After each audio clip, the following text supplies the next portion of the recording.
Hello everyone, welcome to Mysteries for You. Please don't forget subscribes. Let's start. People always look to the past as a golden age.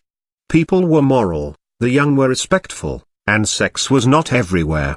The fact is, though, that human nature never changes.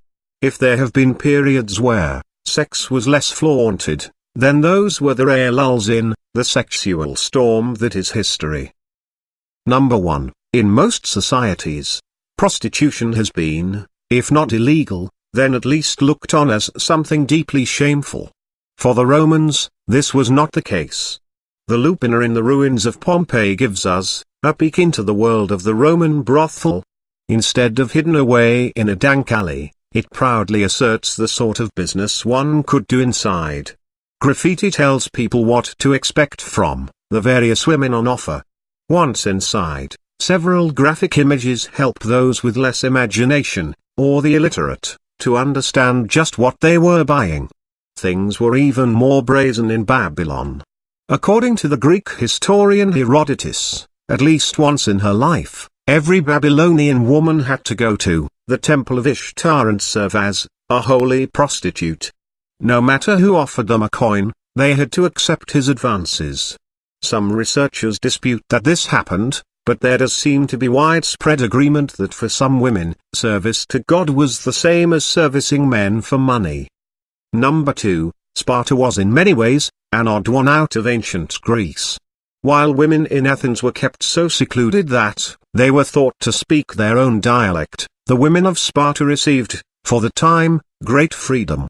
When the Spartan queen Gorgo was asked, "Why is it that you Spartan women are the only women that lord it over your men?" she said, "Because we are the only women that are mothers of men." But the wedding night could be strange affair for a Spartan girl.